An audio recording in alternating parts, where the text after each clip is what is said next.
I'm Theo. And I'm Juliet. And this is Apologies Accepted. We offer an entertaining look at some of the big issues in history by examining public apologies of the famous and infamous. We're looking at politicians, serial killers, actors, and you. Send us a public apology you would like to make, and we'll read it on the air and give you a chance to redeem yourself, or just get some guilt off your shoulders. We're here for you. Once a week, maybe more if you're really, really sorry.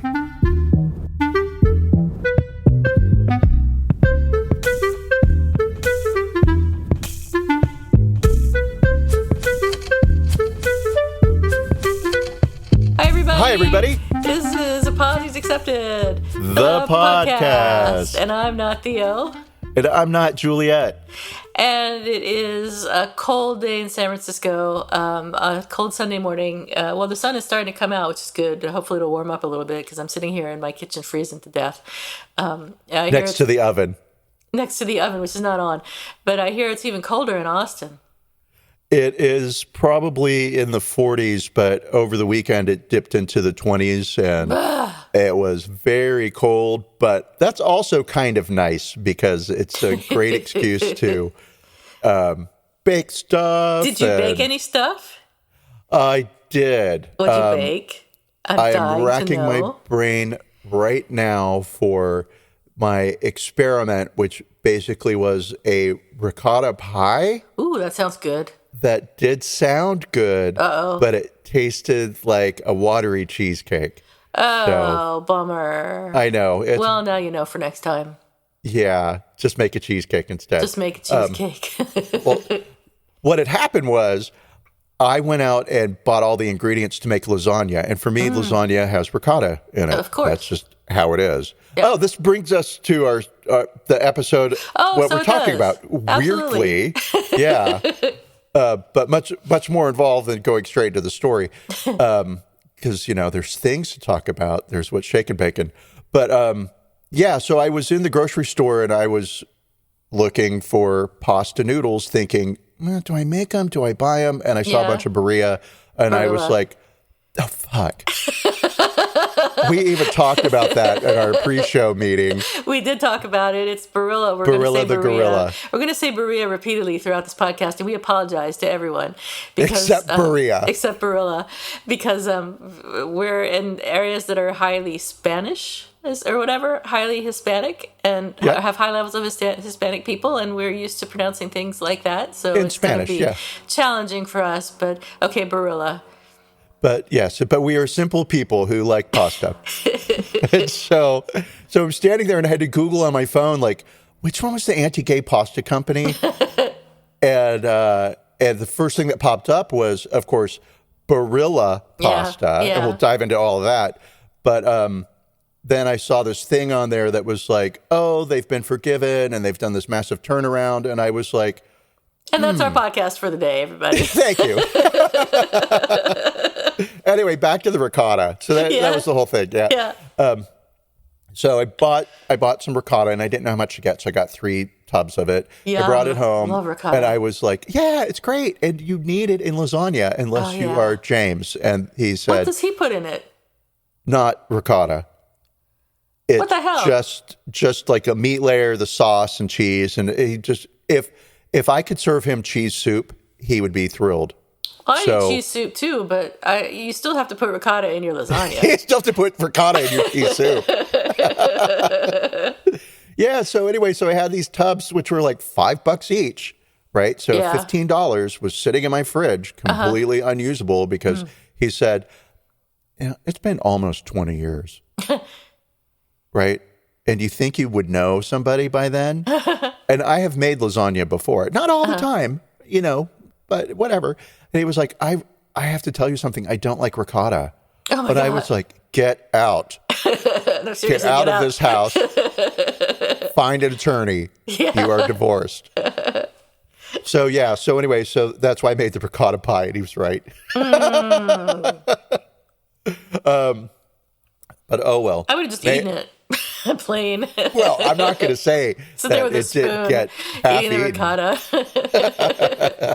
Oh, you mean straight out of the tub? Straight I thought you meant my dumb pie. No. Yeah. Maybe I'll find like a really good recipe for it. But so there we are. That's my baking That's your for the baking day. story for today. That sounds good. I should bake some too. It would really warm this kitchen up. So what else is shaking bacon? What else is shaking bacon is a bunch of nothing because I've been working. But given my love for Trader Joe's, and given that this is not a commercial, James saw something on whatever it was, TikTok, and he was like, "Oh, this is supposed to be really good butter. You should get this butter." And it's butter that they have at Trader Joe's. What kind of butter is it? It's the French Normandy butter. Okay. It's like $5 a brick. Sure. I don't know. It comes in a brick. And usually I just buy the Trader Joe's regular butter, and that's what I use, right? And so I was like, all right, cool. I'll get that. I've been looking for a really good butter. Fancy. Well, let me tell you what. I did a taste test between the regular butter and the French butter, and I am now personally insulted if anyone ever serves me regular butter. Really? I will only have French butter. Excuse me. Wow. It is beyond expectations. Like, who would have ever thought there'd be a big difference in the taste of butter? Oh, my God. But you've been to Europe. You know the butter is different there. Yeah, but like everything's different there. And I just kind of think like, oh, okay, lucky you guys. Your milk is better and your coffee's better. I'm going to have to go to Trader Joe's now. This is such a bummer. You were going to have to do a taste test and then tell me what you think, because it is so good. And what's the difference, Theo, for those of us who don't have taste buds? Well, I'll tell you. The difference is that plain old regular butter tastes very watery. Yeah. Yeah, it's like, this is just fat and water mixed in yellow food dye. Probably. Not this beautiful, yellow, glorious, rich, creamy, wonderful. Wow, it's so good. Yeah. Oh, man. Okay, I'm going to go get some. Thank you. Let's go. No, thank you, because I hate Trader Joe's, and I hate going there because the parking lots are a fucking mess. But I'll live with it. Uber. I could walk there, frankly, from my house. So that's what I should do. Just get off my ass and walk to Trader Joe's. To get butter. The butter and the $2 chuck. Yeah, so that's me. What about you? What's shaking bacon? Work has been fine. Nothing really much going on there. I got my lab results back. I went last week and got lab tested for the weight loss medication that I'm on, and all of my lab test results came back just fine, which was a surprise because usually my cholesterol is a little wonky, but it's great now, which is good. And I haven't lost any weight really, like maybe a pound this week, but I'm trying to figure out like how to eat, because I wake up in the morning and I'm a little bit nauseated from the medication, and that's fine. It's just a few minutes, I can deal with it. But if I eat like more than a certain amount, I start to feel sick and I feel really full and uncomfortable, which is really good.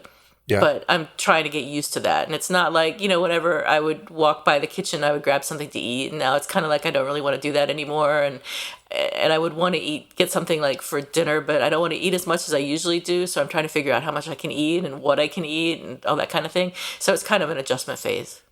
Understood. Are you getting enough? I mean, right now, of course, you're in a weight loss phase. And so sure, you should be eating less calories and burning off more, and you're smart, so what you're eating is healthy. You're not eating like... I mean, mostly. I'm eating some tortilla chips, but... Oh, I mean, that's fine, but you're not eating like only tortilla chips all week long, is my point. You're getting some other food things in there. Yeah, I mean, like yogurt and healthy shit like that, so it's fine. I was going to say something else. Oh, so I also have a personal trainer that I've been working with for like a month or so now. No, you didn't tell me. Yeah, I did. I did tell you, but I never talked about it again, so you probably forgot. So I have a personal trainer that I'm working with who sets me up with the workouts for the week, and then I have to do them, and he like tells me if I forgot to do them, he reminds me that I need to do them. So how does he know? There's an app, and I have to log every time I do the exercise. It's all on the app, so it lists the exercises I have to do and how many reps and all that kind of thing.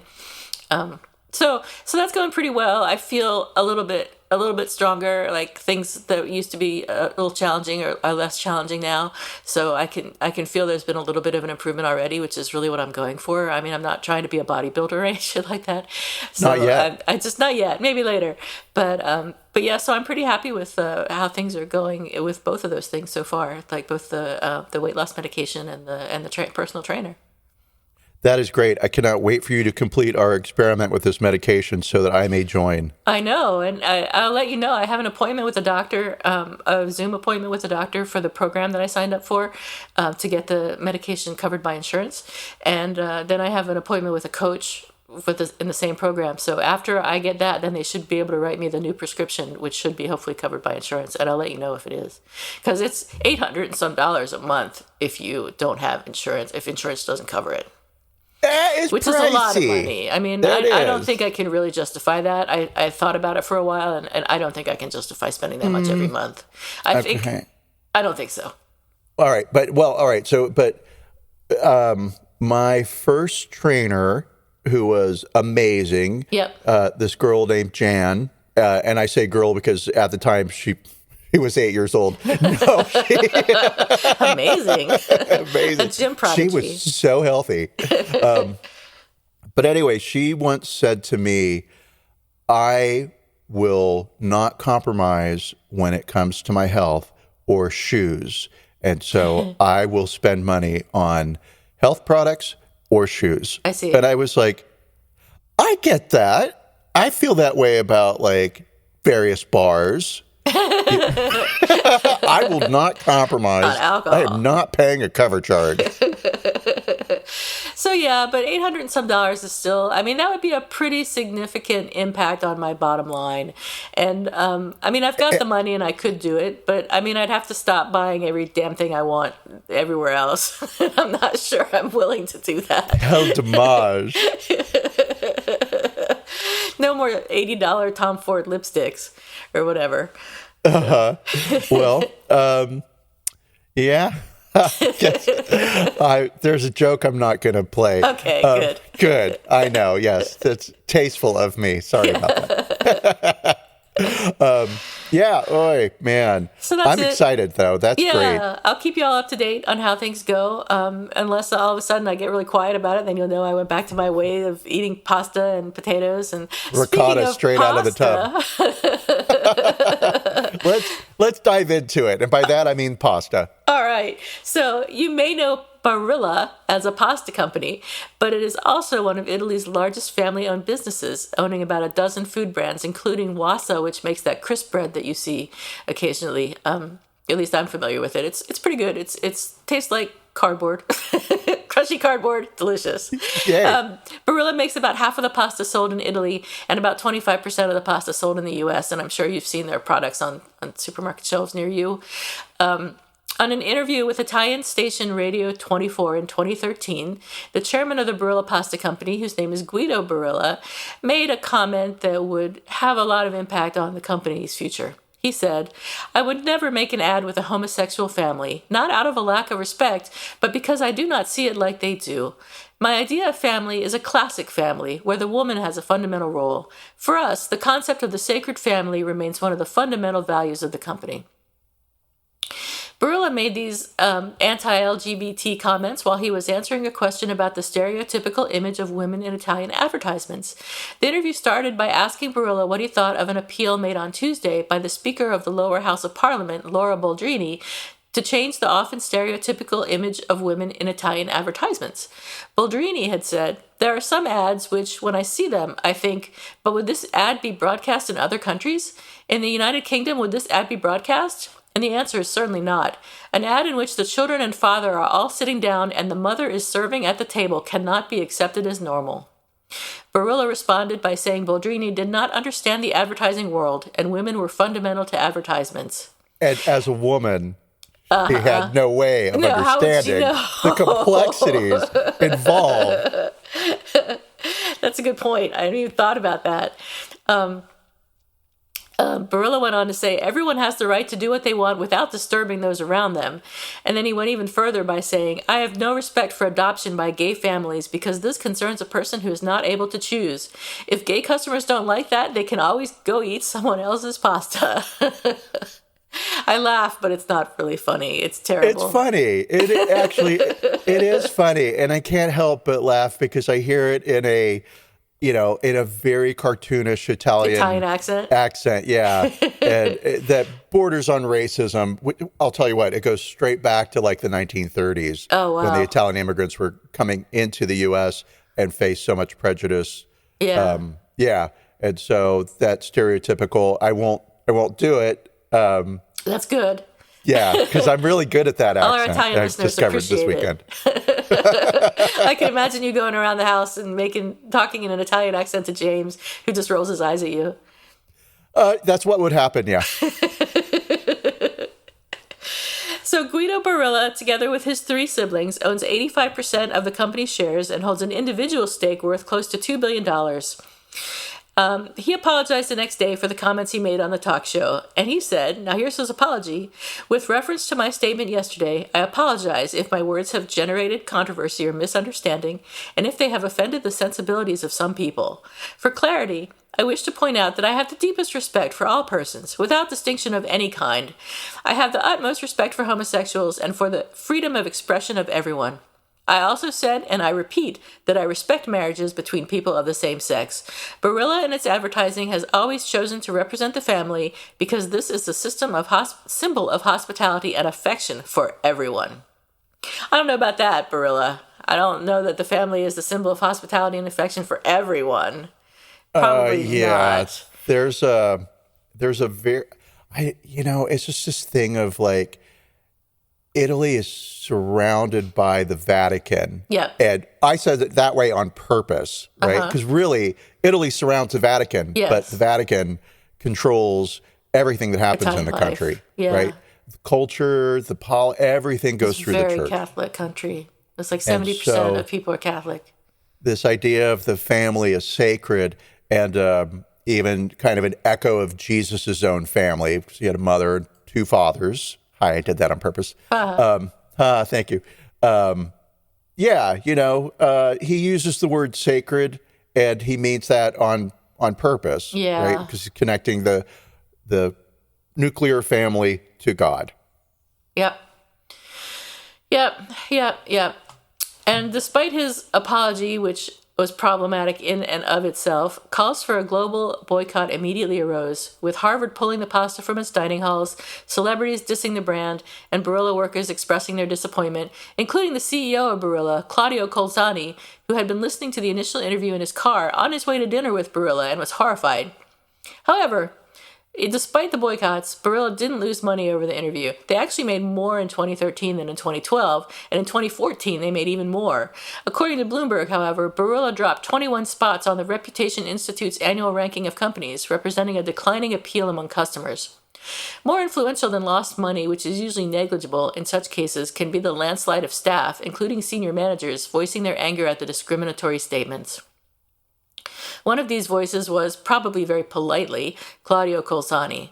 After the radio interview, Colzani started spending about $5 million a year addressing the company's reputation. He said, I was concerned about the market share, but I was much more worried about people perceiving Barilla as an out-of-date brand. According to Bloomberg, the biggest concern in such a situation is the company image rather than the less impactful immediate results of boycotts. Bloomberg said irrelevance can have worse financial consequences than brief buffers in a company's revenue streams. Sure. You have to deal with time. And so, yeah, great. You had a couple of good years. A lot of people went out and bought your pasta to support your political viewpoint. They overbought your pasta, but at a certain point, they're not going to do that every year. And then over the course of time, if you become tied to antiquated, outdated, whatever, Yeah, or even if you're not cool anymore or not, not whatever it is that makes people want to buy you. And as time progresses and people progress, hopefully not ethical, then that becomes a liability for your company as well. So over the next 5 years, Colzani created the usual internal focus groups and trainings, appointing a chief diversity and inclusion officer, hiring an external PR company in the U.S., and meeting with Italian and U.S.-based LGBTQ rights groups. Colzani's request for a separate board of external advisors was more of a challenge because most of the potential candidates he approached didn't want to be affiliated with the company. David Mixner, a civil rights activist, author, and playwright, once named by Newsweek magazine as the most powerful gay man in America, refused 4 times to meet with Guido Barilla before finally agreeing to it as a personal favor to a friend who worked in public relations. What? I'm laughing because, all right, first of all, one, I've never heard of him. I've never heard of him either. Yeah, and it's the most powerful gay man. Is he like a weightlifter? Is he, probably. Can he jump over a car? Like, how is he powerful? He's an activist, author, and playwright, but I looked him up on Wikipedia and I didn't recognize anything he had done. So I don't know what circles he travels in, but they're certainly not mine. And I guess you haven't. I'm real sorry. I'm going to say RuPaul's probably the most powerful gay man in America. Maybe David Mixner, well, I don't know. I got no idea, man. I got no idea. Oh, I don't either. I totally made that up. He was the first person I could think of. Oh, I'm sure. And I know a lot of gay people. I mean, if you don't know who David Mixner is, he's probably not that famous. So. I mean, no. I mean, I'm sure powerful. He thinks he is. Yeah. Maybe so David Mixner wrote that article. Maybe. I didn't check the byline.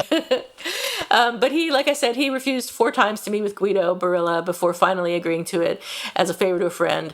The meeting went well, and Mixner is now paid to be on Barilla's advisory board. So maybe some of the positive changes that we've seen have been coming from David Mixner's brain. Who knows? But as a result of all these efforts, in 2014, Barilla featured a gay man coming out to his parents in Italy's first LGBTQ-friendly TV commercial. Perfect. Thank you. And 1 year after earning the scorn of the gay community, Barilla was awarded a perfect score in the Human Rights Campaign's Equality Index, drawing headlines as a diversity trailblazer. Barilla transformed from a pasta giant that would never feature homosexuals in its campaigns into one that has sold spaghetti in lesbian-themed packaging, illustrated by Olympia Zagnoli, who had been a vocal boycotter of the product. Barilla had also focused on other progressive issues, such as ridding its supply chain of palm oil and ending the use of glyphosate-based herbicides in their wheat production, as the WHO classified it, the WHO, the World Health Organization, classified it as probably carcinogenic, not the band. They have also focused on making vegan and gluten-free pastas. I really wanted it to be the band. The band said it was probably carcinogenic, and they should know. So despite the fact that gay marriage was legalized in Italy in 2016, 1 year after the US, Italy still lags behind the rest of Western Europe in gay rights. Colzani says that instead of priding itself on reflecting the country's culture, Barilla should lead it by projecting a better ideal. We were simply trying to be a good citizen. Now we're trying to be a role model. Last year, Barilla was once again the top-ranked food company on the 2021 Global Rep Track 100, coming in at number 11. So they have an excellent reputation. Which is stunning to me. Yeah. I think this is a perfect model for how a corporation can respond to social backlash and make improvements, or more visibly align itself with societal trends, yep. or wake up and join the 21st century, however you want to put it, right? Yep. And so cool. And does that change anything? And we'll talk about that because when I was in the grocery store looking at box after box of Barilla pasta. Barilla. I didn't buy it. Oh, really? Yeah, I didn't buy it. You still hold a grudge? I actively looked for other lasagna. And here's the thing. I was in a big grocery store chain. They had no other lasagna noodles. They only had the Barilla. Wow. And I went to a different grocery store. I did. Yes. And I drove to a grocery store that gourmet, whatever, right? But I was like, they're going to not have Barilla pasta. Yeah. They did? They had Barilla pasta. Wow. But they also had other brands I hadn't heard of. And I was like, I don't know your politics. You might be steamrolling children over daily. But I'm going to buy this lasagna noodle because I don't know a damn thing about you. They probably had handmade how I pasta. like my groceries. Yeah, exactly. Oh, man. How were the noodles? Oh, they were actually really good. Cool. And so, yay. But at the same time, that's what threw, here we go, ready? That's what threw this up on my radar. I'm so military. It was like, I have information on my phone that tells me this company, which I don't have kids, I don't want them, yeah. right? But which insulted my community, right? Mm-hmm. Has made a massive turnaround and is now like a champion. They're heroic. They're really, really working towards inclusion. Great. I still went to another store and did not buy their pasta. Wow. And it was like, when is enough? When is an apology good enough for Theo to accept it? That's a good question. Do you buy Chick-fil-A? I do not buy Chick-fil-A. Now, have I bought Chick-fil-A in the past? I have, not because I like it, but because every couple of years, one of my friends would say something like, I just love Chick-fil-A and I'm sorry, I have to have their chicken. Yeah. And I was like, what is so fucking good about this chicken? And I will tell you, no, Popeye's chicken sandwich. Oh, Popeye's is better. Way better. Oh, yeah, absolutely. Yeah, absolutely. Popeye's, no question. They're completely different items of food. I mean, they're not even like related. Yeah. And I don't know dick about Popeye's politics. I don't know either. I don't care. And they're smart to keep their mouths shut because, listen, you bitches, if you say anything bad, I will not eat your chicken sandwiches. What about the Cracker Barrel? Oh, no. God, no. No. They're so much better now, though. They've also done a turnaround.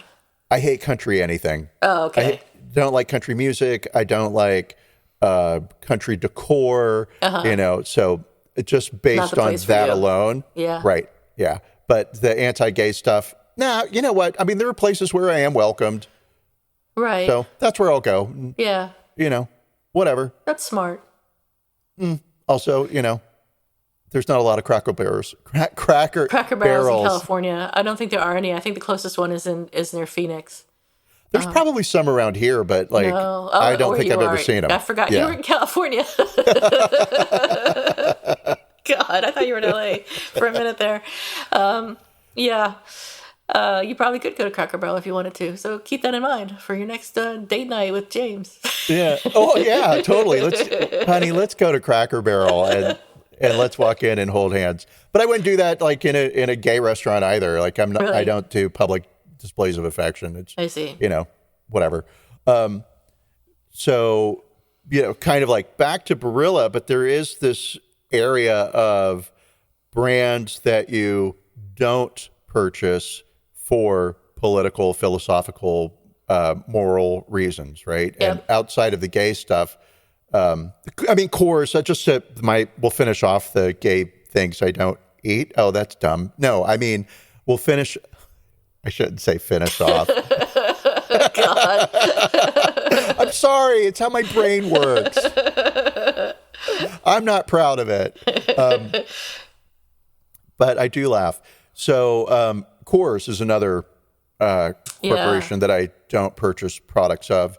And a lot of it stems from the 80s and 90s and the anti-gay thing that would happen with Coors or whatever. And great, cool, still don't do it. And I don't care that one of the Coors family members is gay and heads their diversity and inclusion division because I don't care, right? And fine. And that's kind of it. But also I don't buy Domino's pizza because of their anti-choice. Yeah. Yeah. So what would make you want to buy Barilla? Is it too late? Is there nothing they could do to make it up to you? I don't know. Some of the where am I going with this? Some of the things that I learned about them over the course of researching this did give me pause. I really like that they're working on the anti-bully initiative. Right. That they have partnered with queer YouTubers to promote the anti-bully campaign. So that's great. But it is that thing of, I know this is how Guido feels. Yeah. Right.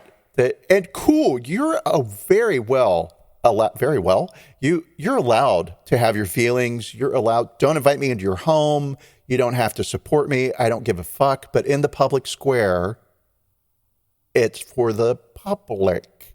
And sure, you can express your opinion about whatever publicly, but I am allowed to not endorse, contribute, participate, whatever. Like, I'm not going to buy your product. Right. And it occurred to me, like, what's my real issue?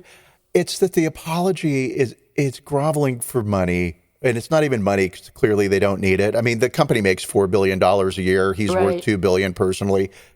Money's just not even a real thing for him, right? It's more, I have more respect for DaBaby and DaBaby's gay apology, non-apology, right, than I do for Guido's. Right. Because all of a sudden Guido's dressing himself up with, oh my gosh, no, it wasn't about anti-gay, it was pro-women, because there aren't any gay women in the world either. Yeah. And you would think that a pasta dinner cooked by 2 women would be better than a pasta dinner cooked by 1 woman. 1 woman? 1 woman, yeah. Yeah. Yeah. And yeah, it's that it reeks of hypocrisy. Now, the corporation itself does not share his feelings. Those were his private feelings, right? But he still owns what's 1/3 of or 1/4 of 85%. Yeah, a bunch of it, yeah. Like 200% of the company. Yeah. So that's how math works in my head. Yeah. So, no, it's like, hey, Guido, you know what? One, you're right. There's plenty of other pasta out there for me. For instance, I could have Bertolli, who has actively been involved with the LGBTQ community for years and years and years prior to this little blip on the gay radar. Now I'll buy Bertolli. And there's one that's called Buitoni, which I have seen before. It's Buitoni. And they came out with an ad immediately following all of this that showed pasta, like tortellini, whatever the circular pasta stuff is, right? The symbols, the international symbols for like male and female, one's an arrow and one's a cross. Yeah. So they just had those, and they had like 2 arrows together and 2 crosses together and an arrow and a cross together. And it was like, look at the pasta, just mixing it up. And they called themselves, or they didn't call themselves, and they just said pasta for all. Oh, and it's nice. like, you know what? Yes. Who cares who's eating your pasta? Right? Right. Everyone can eat pasta. It's pasta. It's for everyone. Yeah, it's gluten, but and is it vegan? I guess maybe.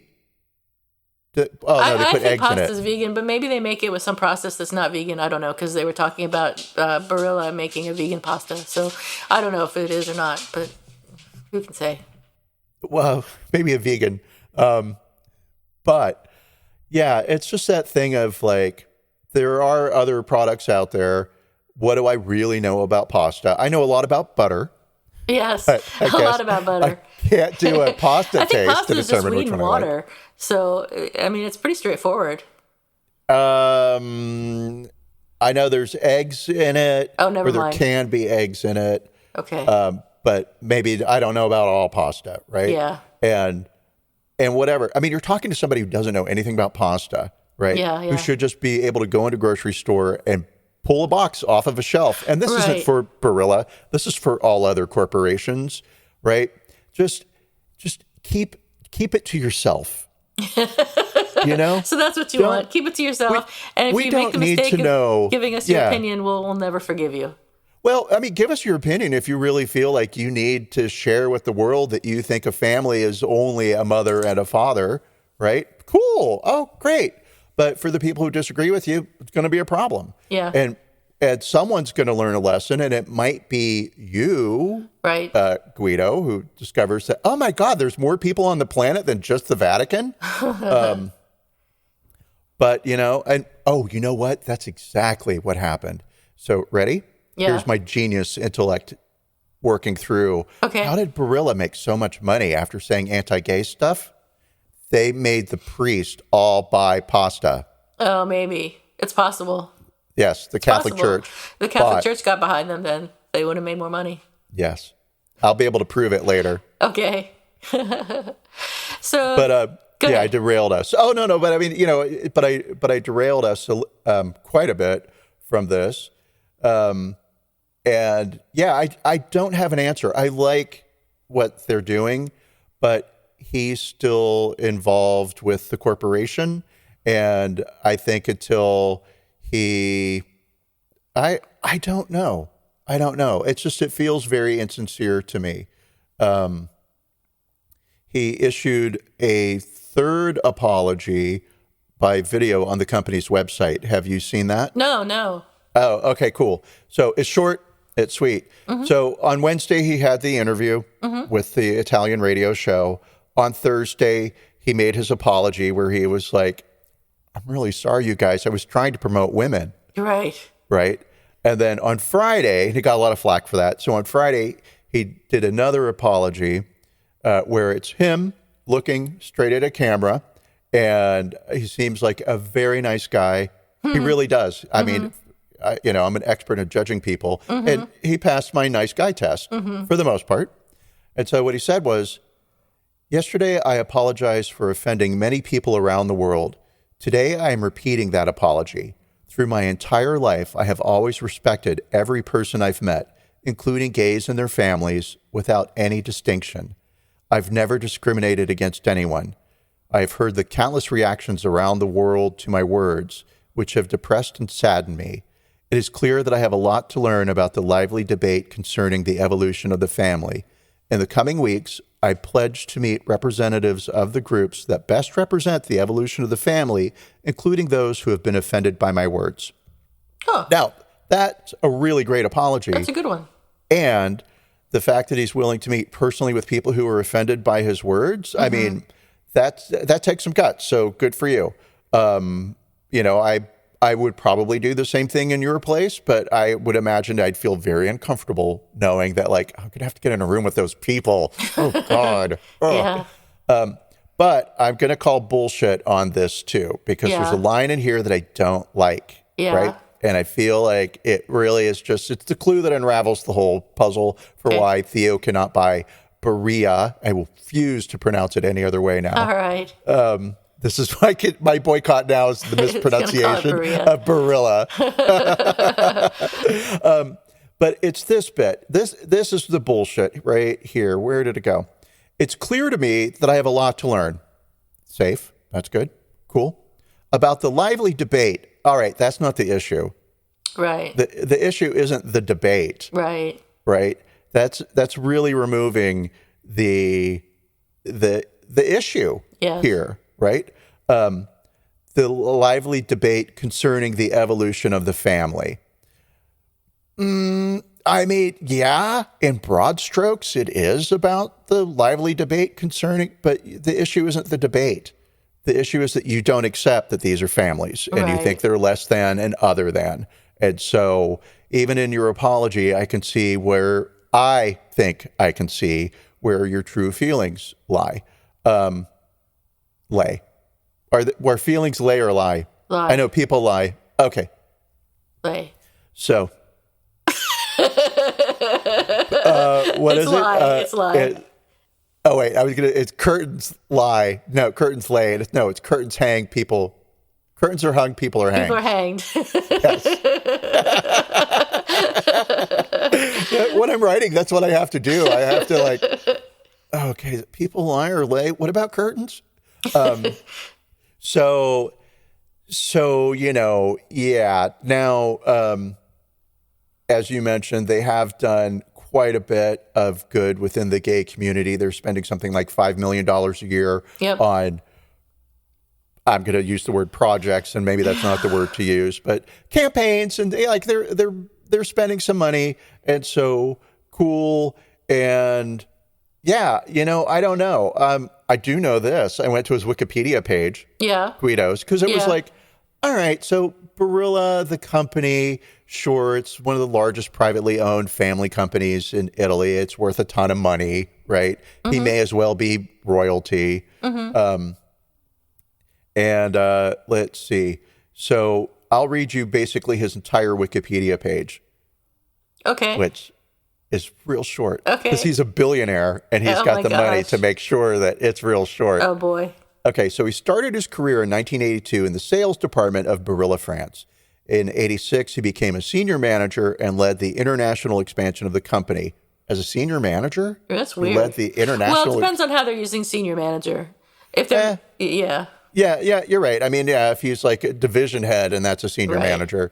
But, okay, that's weird. But from 82, he's in the sales department. In 86, he's leading the international expansion. I get that he's a family member, right? So cool. Right. In 88, he became the Barilla deputy chairman, and since October 93, he's been the chairman, right? Since 2009, he's been the chairman of Barilla Center for Food and Nutrition, and then in 2013, still on his Wikipedia page, he caused outrage when he stated that Barilla's advertising would only use the classic family and that for us, the concept of the sacred family remains one of the basic values of the company. This led to widespread calls for a consumer boycott. I'm going to call some bullshit right here. We'll circle back to this, right? The negative reaction led to change, and a year later, Barilla received a top rating from the Human Rights Campaign's list of employers who are LGBT friendly. All right, cool. The last half of that little statement reads perfectly, but no, dude, you weren't criticized for being a champion of the family. You were criticized for being a bigot. For being a homophobe. I like how you sort of get around that. Right. Right? Interesting. Very interesting. And that's his current Wikipedia page. And somebody's paying somebody enough to keep the page monitored and updated and keep, shitty comments off of it. So, and it's real short for somebody who's worth $2 billion. Yeah. So, cool. Well, I'm not going to buy Barilla pasta anymore. You've convinced me. Well, but then it's like they're doing all this good, right? Well, let them. It's easy enough to support somebody who never made comments that were homophobic. That's true. That is true. Oh my God, we're gonna hear from Barilla pasta. Oh yeah. And how I know that that's a possibility. I'd like some lasagna, please. I'll make it for you with ricotta because that's the only way to have it. Yes. So there's a website that's called shityoushouldcareabout.com. And I've never seen it before, but I'm already in love with it. And in March 7th of 2021, so almost a year ago, right? Yeah. Now, sure, all this happened in 2013. I don't know if the blogger is Lucy Blackiston. They have a podcast called The Shit Show. Oh, genius. I am going to listen for it. I love it. No, I did not know that. So anyway, she had an article that's called WTF is all this about Barilla pasta. And then loving the website, love how it plays out. And she discovered that they have a playlist on Spotify, right? Oh, wow. For spaghetti dinners and Italian music and cool like that, Oh, that's right. They have playlists that last as long to play as it does to make the pasta.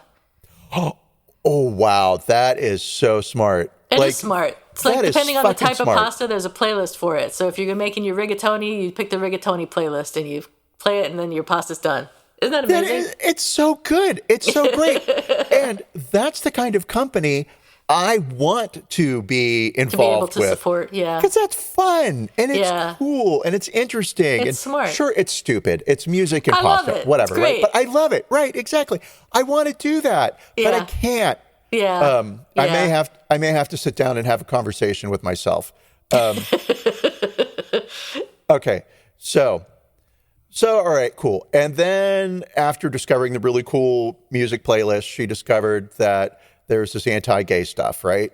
And the anti-gay stuff dates back to 2013, so 8 years ago, right? Which is when all this broke.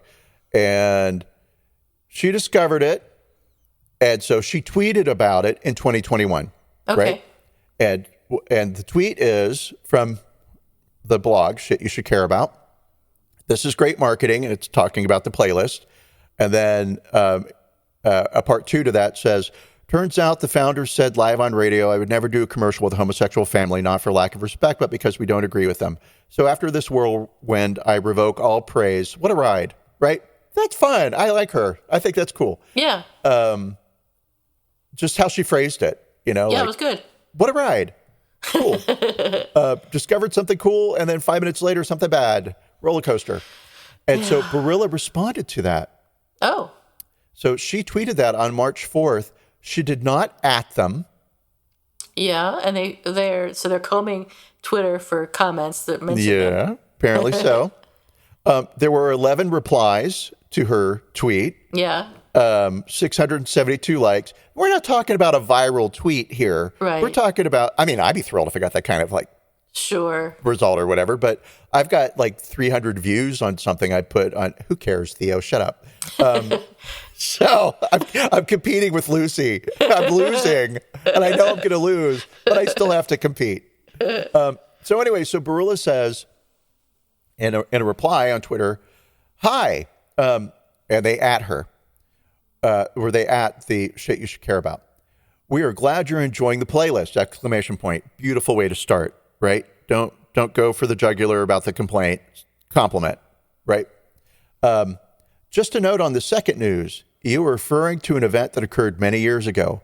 Barilla fights homophobia by promoting diversity and inclusion through facts. Learn more. Ooh, that's a bit harsh.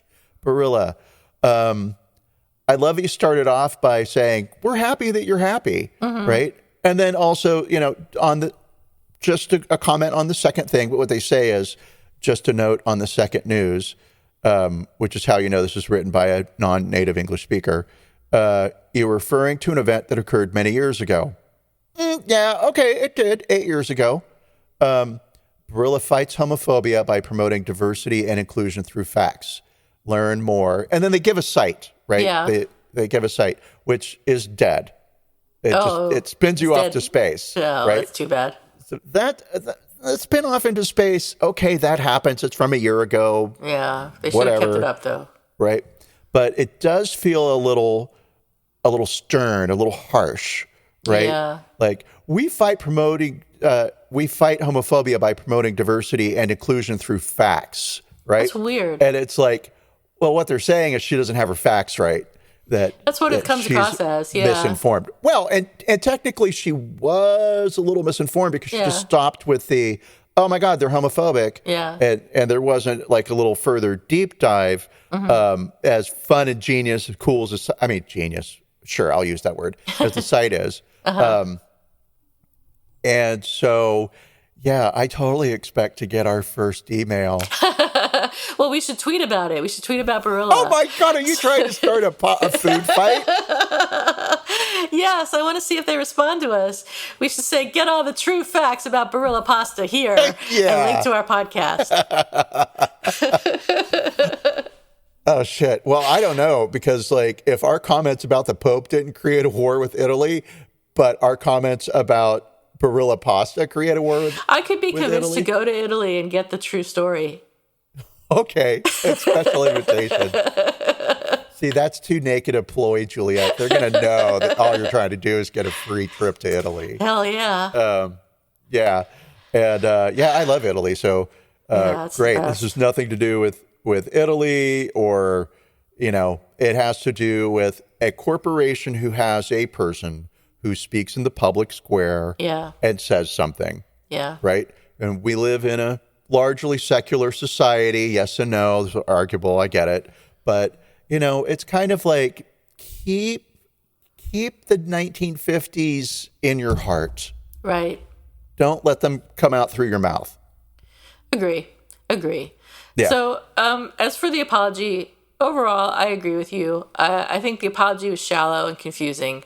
It didn't really, it sort of slid around the point and tried to avoid things and didn't Like really, a spaghetti noodle. like There, a I did my spaghetti Italian. noodle. Thank you.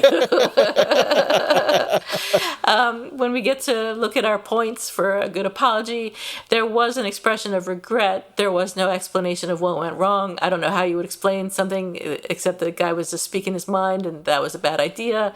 I wonder if he's done an interview since. I haven't found anything, but I also didn't go much beyond the Barilla Pasta website apology, because it was a good apology and it did feel sincere. The last one was a good apology. Yes, the last one was a good apology. Yeah. The first one was a big, all right, gay people, I'm trying to promote women. Yeah. Quiet down. Yeah. So there was no acknowledgement of responsibility, I don't feel, in the initial apology. There was a declaration of repentance. There was no offer of repair, but repair was attempted, and significant repair was attempted. Exactly.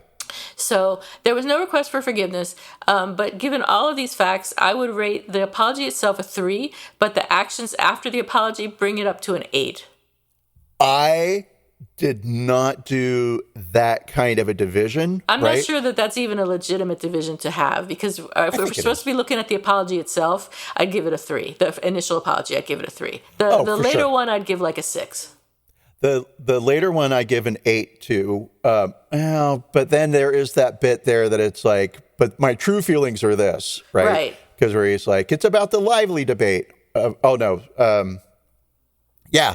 debate around the family. Yeah, that was the video. If he kept apologizing, he may have eventually made it to 8 or 9. But I think it's good that he stopped talking. Well, what the company has done is an 8. So I think what we could do, since this is our show and we can do what we want. Whatever we want. This is our king. I'm trying to work in a pasta thing, and it's like where the points don't matter. Yep. Our lasagna, and we can cut it up any way we want. No, that doesn't work. We can put ricotta in it or not. Oh, okay. There you go. So I would say, like, there's the corporation, and the corporation responded appropriately to an executive and a family member and an owner, right? Yeah. And so the corporation did wonderfully. I liked his being Guido. I like Guido's video apology. That felt a little more. It's not contrite, because I'm not looking for contrition. I don't want somebody to feel bad.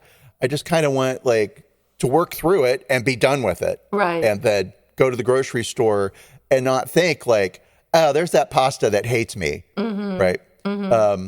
And so could I, in my head, because this is really the thing that prompted me to be like, oh, wouldn't this be a good thing to work through on the show? How can I, me personally, feel comfortable buying Barilla pasta? Yeah. And I think if I can divide, I could shoplift it and then Guido's out like $5. Well, that's true. You could do that. Yeah. But I could say, oh, you know what? The corporation's doing all this good. And yeah, there's one guy that's running it who has antiquated opinions and whatever, fine. And, so does half the world. And I can't boycott half the world, maybe even 3/4 of the world, right? I'll say this. The next time I'm in a grocery store and the only pasta is Barilla, I may not drive to another grocery store. Okay. Yeah. Okay. I think that's very generous. I think so too. And Barilla, you're welcome. Yeah. But no, and I want to say to the corporation, thank you for all the good that you are doing, not only in the LGBTQ community, but also I'm sure you do a lot of charitable nonprofit donations, probably are all over the place, like a slippery lasagna noodle. No. Yeah, I used a spaghetti noodle already. So anyway, I hadn't thought about it, but I do like what the corporation did. Yes. And I think the real star of this story is Claudio Colzani, the CEO who told the chairman that his ideas were antiquated and that was behind creating all these focus groups and getting a diversity and inclusion officer and hiring the right PR company and all that stuff. I think he's the one who's behind all this, and he's managed to do this without losing any money, and the company has continued to make money, and he's also gotten that #1 rank on the global rep track 100, whatever that is. So I think he's an excellent CEO, and he should be noted. Yeah, I think, great. Good for you for pointing. Good for you. Good for you. Good for you, Mr. CEO. Pat. No, but that aspect didn't even occur to me. And it does get also to that point of, like, when a corporation apologizes, how do you accept the apology of a corporation? Because it's not really a thing, It's a person. Corporations are people. Corporations are people, my friend. But and it really, at the end of the day, we've always in the past said, well, it just kind of depends on who initiated and what the drive was for that. And so, would I accept Barilla's apology? Yes. Do I think that Guido should be fired? No. Do I think that Guido made some effort to meet with some people he probably wasn't very excited to meet with? Yeah. Sure. Yeah. Right. And not from homophobia, but just like, if I said something shitty, would I want to meet with that group of people? No, I'd be embarrassed. Like, oh, I said that shitty thing and now we're in the room so you can tell me what I said was shitty. Sure. Yeah. So that's hard too. I say that like it's really not hard. It's hard. I believe you. I hear you. Yeah. I mean, I don't think I've ever had to do something like that, but I certainly have had to meet with a person that I accidentally insulted or whatever and apologize to them personally. And that's always kind of I'm never like, oh, great, I can't wait to go and apologize to you. Yeah. It's like, oh God, I did fucked up. So I'm going to say first apology's low, second apology high, and the corporation as an all solid 8. Where we would be with that in averaging out? Like a 6 and a 3 and 6-ish. Okay, yeah. Let's do some math. 5.5. Let's say 5.5. 7.5. So that's not too bad. And we probably won't buy Barilla pasta in the future. But if it's the only one left, we might not turn our backs and go to another store. Exactly. So, remains to be seen. All right, cool. So how about who's sorry now or apologies expected? Oh, I have one. Oh, good. Yeah, it's apologies expected. Okay, cool. And it better not be the same as mine. Oh, I was thinking this morning, what if?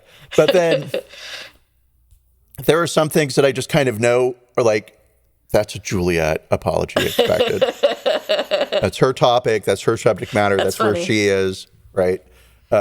Mine is like, the pony that caught on fire in the circus. Those are my apologies expected. All right, so apology expected from Jennifer Nichols, Commissioner of the Tennessee Department of Children's Services. Ooh. And an apology expected from Holston United Methodist Home for Children. Oh, boy. What? Uh-oh. How? What's going on? Well, I'll tell you. In 2021, by the way, thank you, New York Times, for this morning. In 2021, Elizabeth and Gabriel Rutan Ram, a Jewish couple living in Tennessee, planned to adopt a boy who lived in Florida. So another state adoption, out-of-state adoption. But on the day they were set to begin the process, the agency backed out, saying the couple did not share its Christian beliefs. What the fuck? It was the first time I felt discriminated against because I am Jewish, Ms. Rutnam Ram, who was 30, they needed to put her age in there, said in a statement. It was a blonde 30-year-old woman with large breasts. Yeah, exactly. I was just going to say, with 30 double Ds. Oh, God. Our world is terrible. An 8 on a scale of 1 to 10 in terms of attractiveness. Really. Said something, but who cares? Because she's pretty enough. That's all that matters. So she went on to say it's shocking and it was very hurtful that the agency seemed to think that a child would be better off in state custody than with a loving family like us. The lawsuit was filed this last Wednesday, so whatever, 4 days ago, 10 days ago, how many days between Wednesday and Sunday?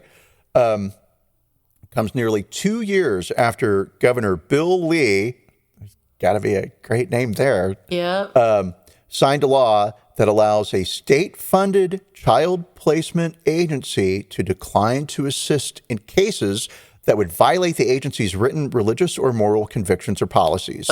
Right? So cool.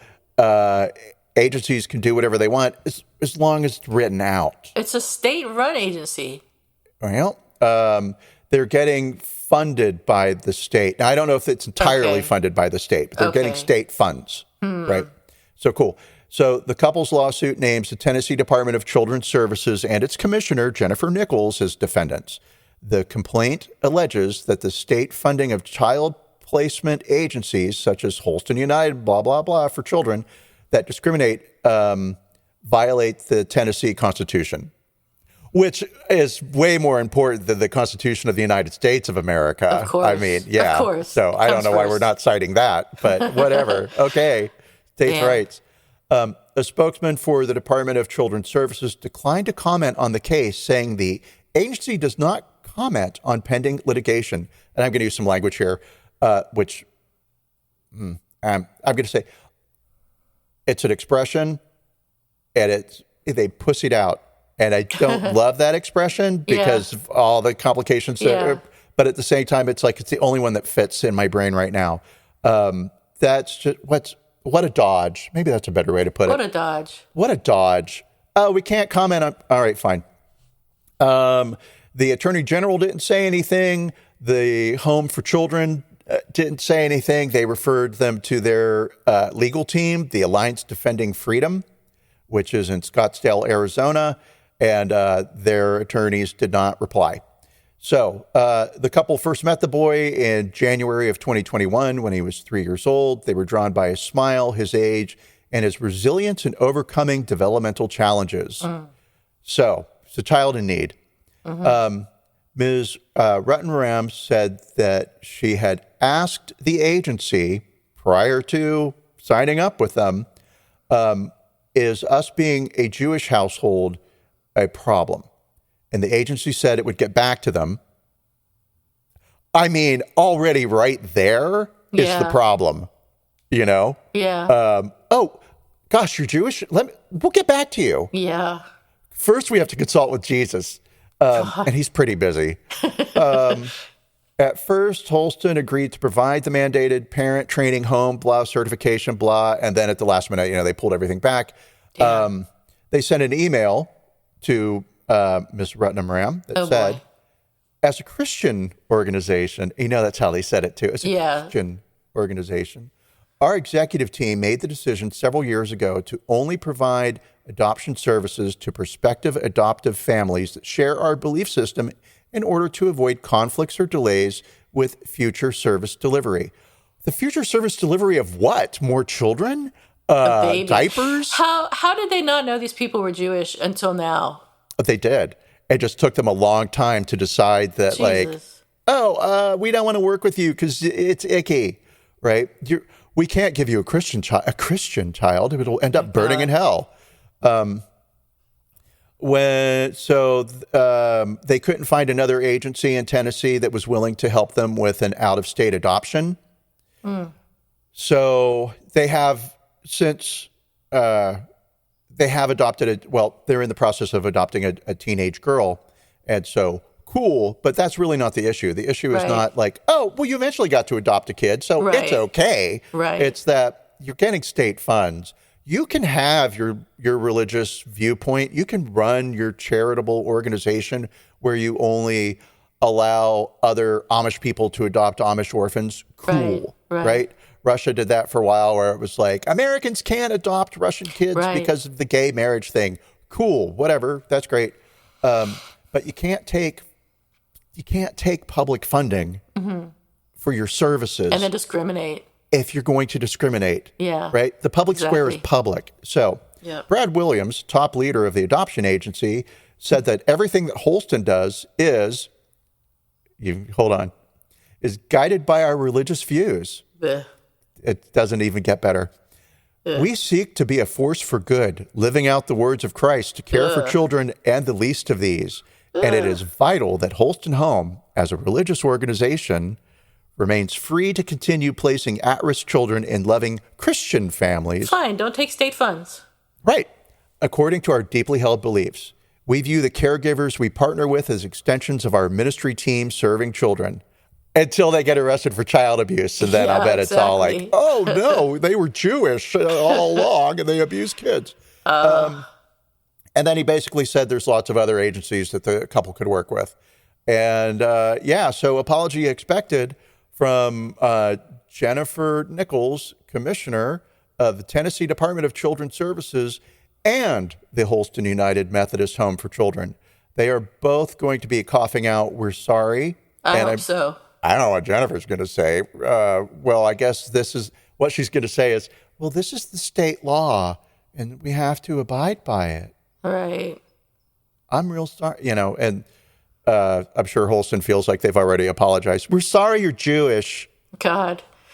Yeah. Okay. I wonder what would happen if the couple converted to Christianity, adopted the child, and then went back to Judaism. Back. Maybe they'd have that kid revoked. And then got divorced, 2 years later. Oh my God. And then married people of the same sex. I mean, what if a Christian couple adopted a child and then got divorced? Is divorce against Christianity? Would they have to take the kid away? Let's look into this some more. I mean, come on. It's How Christian is this organization? I'm going to say it's the only thing Jesus preached against. Divorce. Yeah. I don't believe he ever mentioned divorce. Oh, he did. Yeah. He did. Well, I mean, one, who cares? Right. I mean, I gotta know. I mean, it's important in my life. And then two, because there's all the anti-gay stuff in the Bible. Every now and then I'll get on a tear. Every now and then, it sounds like once a week. Something will happen. The 5th of every month, I sit down at my computer and I Google anti-gay Bible stuff. And so whatever. And it comes up time and time again that Jesus never said anything about gays, but he did say something about divorce. And people have no problem getting divorced, but they have problems with gays. And it's like, yeah, I think the real issue is that you're looking at a book that's 2,000 years old to tell you what to do. Yeah. It doesn't mention anything about airplanes, but you sure are free to jump on. Well, you're not free to jump on those. You have to pay for it. You pay for it. Wear a mask. Yes. Let's do it. Let's burn this whole system down to the ground.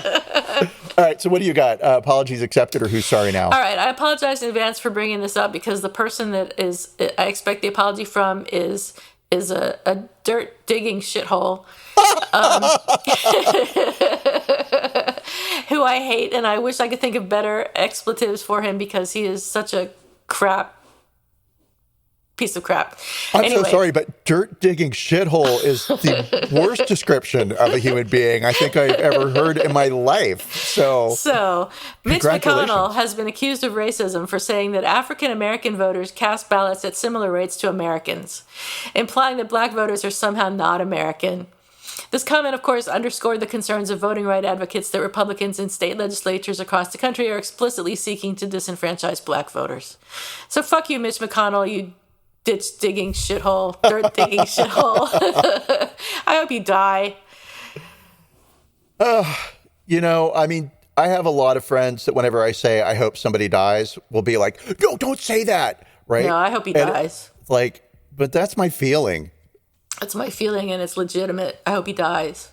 I don't wish death upon him. I just wish he'd go away. I wish he'd die. Well, okay. But, going away. He can't go away. I mean, he's too influential to not influence people, no matter what he's doing or where he is. So he needs to just be removed from the earth. You're going to wish him into the cornfield. Oh, God, that would be great. I do wish him into the cornfield. I do. I wish him into the cornfield. All right, that's it for me. I don't have anything else to say. How about you? No, not at all. I'm excited to see our awkward ending again. Yeah, it's great. Bye. All right, everybody. Goodbye. See you next week. Bye.